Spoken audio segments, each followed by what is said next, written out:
तो निरोगत्वासाठी योगाभ्यास वर्ग में जो पढ़ाया जाता है, नए लोगों को पढ़ाया जाता है, उस वर्ग में 8 से लेकर 88, 88 इतने उम्र तक के लोगों को प्रवेश मिलता है। और वे सब नए रहते हैं, योगाभ्यास नहीं जानते। इसलिए इन सबको योगाभ्यास का भले ही फायदा एक आध बार ना हो, किंतु नुकसान नहीं होना चाहिए।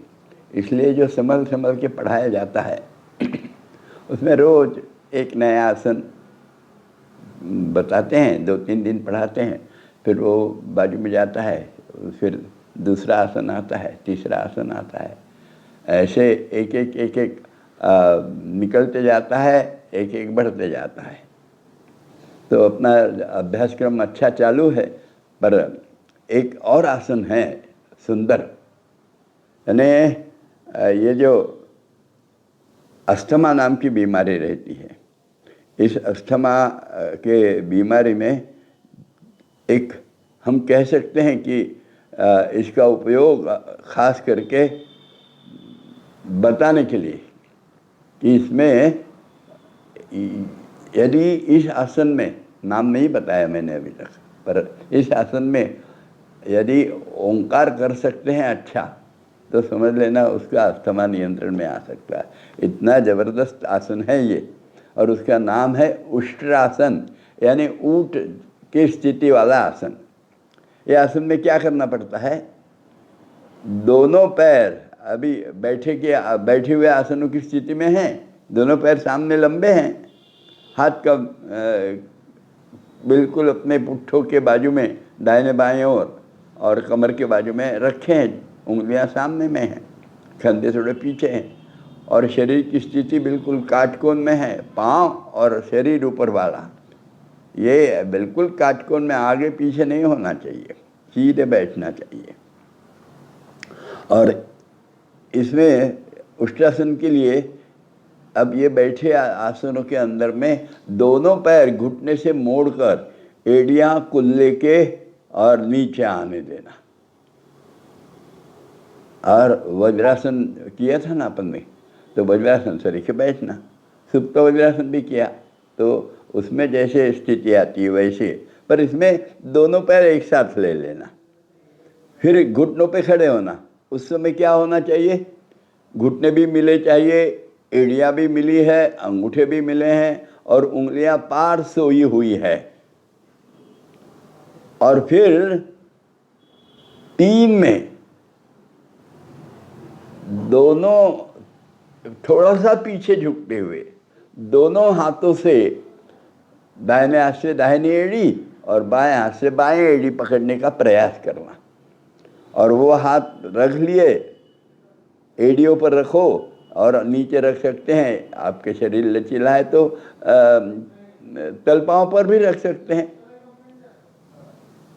और इसके बाद में सबसे महत्वपूर्ण आसन की स्थिति होती है पूर्णत्व के लिए और जाने के लिए। इसमें क्या करना है, कमर और ऊपर करते जाना और जंघाएं सामने बाहर की दिशा में ढकेलते जाना, कमर ऊपर करते जाना, जंघाएं ढकेलते जाना, ताकि शरीर और एकदम सीधा और गर्दन एकदम ढीली छोड़ देना। और इस स्थिति में हम फाइनल स्थिति में पहुंच गए हैं। अब इस स्थिति में तकरीबन 2 मिनट रुकने के लिए प्रयास करना चाहिए। इसका बहुत लाभ है, पर अब ये 2 मिनट के बाद, लाभ तो बाद में बताता हूँ, 2 मिनट के बाद क्या करना। 2 मिनट कहो, थोड़ा सा कम होगा शुरू में। तो अब गर्दन सीधी कर लेना सर ऊपर, और फिर हाथ निकाल लेना, फिर एड़ियों पर बैठ जाना और दोनों पैर बाहर निकाल लेना। बैठे हुए आसन की स्थिति में फिर से आ गए। इससे क्या लाभ होते हैं, इससे लाभ बहुत होते हैं। कितने हैं, पेट के लिए बहुत उपयोगी है ये। यानी मंदाग्नि है, यानी भूख नहीं लगती, पचता हजम नहीं होता बराबर, तो उसको मंदाग्नि कहते हैं, तो वो अच्छा हो जाता है। बद्धकोष्ठ यानी कॉन्स्टिपेशन, उस पर भी ये उपाय है।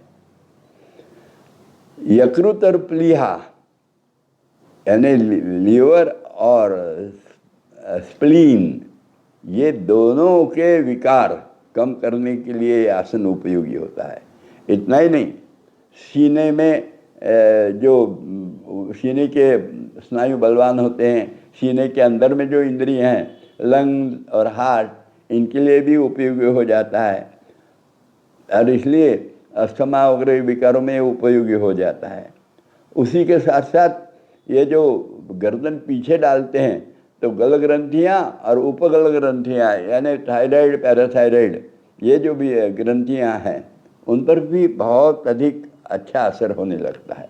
इसके साथ पाँव, पेट, जंघाएं, इसमें जो स्नायु हैं वो बलवान होने लगते हैं और ये सब में सुधारना हो गई। मुख्यतः गल ग्रंथियों में और उपगल ग्रंथियों में उसका आरोग्य सुधर गया तो संपूर्ण शरीर का ही आरोग्य सुधरने लगता है। शरीर में शरीर आ गया, मन आ गया, बुद्धि आ गई, सभी आ गए, तीनों का आरोग्य सुधरना चालू हो जाता है। इतना ही नहीं, मोटे लोगों को याद रखना है ये, खास करके जिनका वजन ज़रा ज़्यादा है, स्थूलता, शरीर में जो अनावश्यक रूप से बढ़ी हुई चर्बी है वो चर्बी इससे कम होती है। इसके साथ साथ संधिवात जो बीमारी है उसके लिए भी यह आसन उपयोगी है। मूलव्याध यानी क्या बोलते हैं, पाइल्स, मराठी में मूलव्याध कहते हैं, हिंदी में क्या कहते हैं तो बराबर शब्द तो पता नहीं, पर पाइल्स जानते हैं हम लोग। तो पाइल्स के लिए भी यह बहुत उपयोगी आसन हो जाता है। इतना ही नहीं, ये आसन मुख्यतः महिलाओं के सभी विकारों पर, महिलाओं के जितने विकार होते होंगे ये सारे के सारे पर ये आसन बड़ा उपयोगी हो जाता है।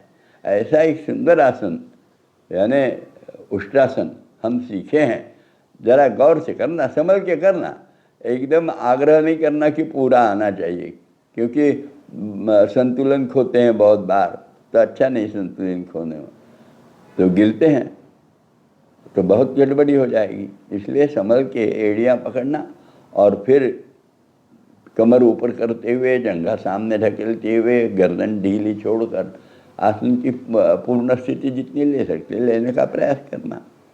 ऐसा आसन आज सीखे हैं, ये आसन का अभ्यास बढ़ाइए और लोगों को पढ़ाइए। ये आसन ऊंट की स्थिति है ये,